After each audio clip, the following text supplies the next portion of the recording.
यो reaction video चाहिँ कसरी बनाउने भनेर धेरैजना साथीहरूले फेसबुकमा अर्थात् मेसेन्जरमा पनि सोधिराखेको हुनुहुन्छ। म फेसबुकमा धेरै जस्तो रिएक्सन भिडियोमै काम गर्छु र राम्रो अर्निङ पनि जनरेट गरेको हुन्छु हैन। सो आज यस भिडियोमा म तपाईँहरूलाई यो रिएक्सन भिडियो कसरी बनाउन सकिन्छ त्यसबारे जानकारी दिन्छु है। सो यो भिडियो युट्युबदेखि हेर्नु भएको छ भने सब्स्क्राइब गरेर साथ सपोर्ट दिनु होला र फेस या प्रोफाइलबाट चाहिँ हेर्नु भएको छ भने तपाईँहरूले चाहिँ फलो गरेर साथ सपोर्ट दिनु होला है। सो सर्वप्रथम तपाईँहरूले भिडियो उठाउनुहोस् कहीँबाट पनि हैन, कुन भिडियोमा चाहिँ तपाईँले रिएक्सन गर्न चाहनुहुन्छ हैन, त्यो भिडियो उठाउनुहोस्। भिडियोमा कुनै पनि वाटरमार्क लोगो नहोस् हैन, लोगो छ भने त्यसलाई चाहिँ हाइड गर्न सक्नुहुन्छ। र त्यो भिडियो कति सेकेन्डको लेन्थ छ, त्यो लेन्थको मतलब छ कति लामो छ त्यो भिडियो हैन, त्यो हेरेर राख्नुहोस्। र कहाँनिर के गरिरहेछ, कति कति सेकेन्डमा के गरिरहेछ त्यसरी हेर्नुहोस् र मजाले यसरी बोल्नुहोस् त्यस भिडियोको बारेमा है। एउटा मात्र फोन छ भने है, दुईवटा फोन छ भने तपाईँले मजाले एउटामा हेर्ने, एउटामा रिकर्डिङ लगाउने अनि चाहिँ मजाले उसको बारेमा रिएक्सन गर्न सक्नुहुन्छ। र यति गरिसकेपछि तपाईँहरूको पास एउटा भिडियो एडिटिङ एप्लिकेसन चाहिँ चाहिन्छ तपाईँलाई हैन। र भिडियो एडिटिङ एप्लिकेसन अहिले प्ले स्टोरमा या अर्थात् अन्य कुनै प्लेटफर्ममा पनि दुनियाँभरको छन्। VN, KineMaster, Vibha video editor, insert जस्ता हैन धेरै नै एप्लिकेसनहरू छन्। जस्तो कि ऊ पनि छ, क्यापकटबाट पनि बनाउन सक्नुहुन्छ मजाले हैन। मलाई इजी सबभन्दा अब विभा भिडियो एडिटर या इनसर्ट सही लाग्छ, त मैले यो दुईवटा एप्लिकेसन चाहिँ युज गर्छु है। सो बाँकी चाहिँ म स्क्रिनमा लगेर सिकाउने छु तपाईँहरूलाई, र तपाईँहरूले स्क्रिनमा देख्न सक्नुहुन्छ। र म ओपन गर्छु आफ्नो भिडियो एडिटर एप्लिकेसन, जस्तो कि मैले प्रयोग गरेको छु विभा भिडियो एडिटर है। सो यहाँ गएर चाहिँ हामी जान्छौँ न्यू प्रोजेक्टमा। न्यू प्रोजेक्ट सबैमा यही नै आउँछ हैन। न्यू प्रोजेक्टमा जानु होला र यसरी चाहिँ आफूले बोलेको भिडियो चाहिँ उठाउनु होला है। जस्तो कि मैले एउटा यो 24 सेकेन्डको उठाइदिएँ हैन। यो उठाइसकेपछि यसको हामीले साइज चाहिँ राख्छौँ 9:16 रेसियोमा र यसलाई चाहिँ उठाएर दिन्छौँ हामीले माथिपट्टि हैन। एकदम सजिलो छ, एकदम छिटो गर्न सक्नुहुन्छ तपाईँले।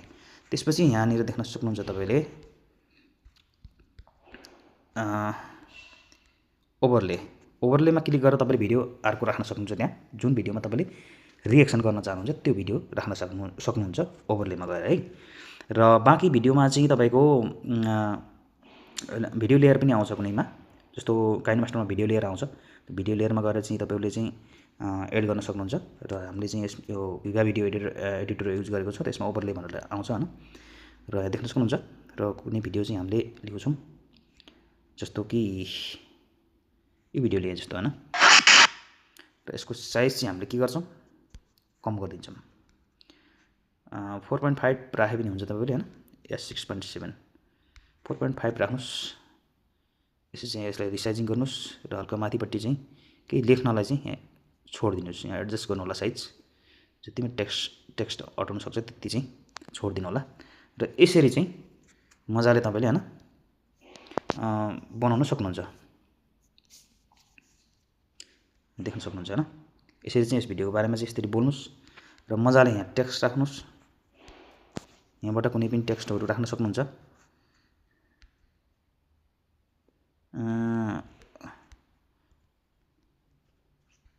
यस्तो तरिकाले लेख्नुहोस् यहाँ, टेक्स्ट यहाँ आफ्नो स्टाइलमा राख्न सक्नुहुन्छ। यहाँ गएर चाहिँ एडजस्ट गर्नु होला, यसरी रिसाइजिङ गर्न सक्नुहुन्छ। टेक्स्टलाई पनि डिजाइन दिन चाहिँ डिजाइन पनि दिन सक्नुहुन्छ। यसरी गरिसकेपछि तपाईँको रिएक्सन भिडियो चाहिँ रेडी भयो है। भर्सकि तपाईँहरूले के गर्नु होला भने यो रिएक्सन जुस भिडियोमा चाहिँ रिएक्सन गर्न चाहनुहुन्छ त्यसको जो अडियो हुन्छ या त एकदम डाउन गरिदिनु होला या फेरि तपाईँले म्युट गरिदिनु होला। धेरै जस्तो अब तपाईँले म्युट गरेकै राम्रो हैन। म्युट गर्नुभयो भने तपाईँको ओरिजिनालिटी जो रहन्छ धेरै रहन्छ। त्यस्तो तरिकाले गर्नुभयो भने तपाईँको कुनै पनि उसमा चाहिँ इस्यु आउँदैन अगाडि गएर चाहिँ है। मैले धेरै जस्तो म्युटै गरेको हुन्छु, तपाईँले जति पनि भिडियोहरू हेर्नुहुन्छ मेरो त्यसमा म्युटै गरेको हुन्छ। यसरी चाहिँ तपाईँले यो बनाउन सक्नुहुन्छ। र यस्तै भिडियोहरू बनाएर चाहिँ मैले राम्रो अर्निङ पनि जनरेट गरेको थिएँ कुनै टाइममा, राम्रो राम्रो कमाइ पनि भयो। अहिले चाहिँ डाउन छ हल्का। र यसरी चाहिँ यहाँबाट एक्सपोर्ट गर्नु होला है। र एक्सपोर्ट गरिसकेपछि तपाईँको भिडियो रेडी हुन्छ। अनि चाहिँ फेसबुकमा जानु होला, फेसबुकमा गएर चाहिँ मजाले अपलोड गरिदिनु होला। त्यति गरेपछि तपाईँको भ्युज आउन सुरु हुन्छ राम्रो राम्रो भिडियोमा चाहिँ तपाईँले रिएक्सन गर्नुभयो भने है।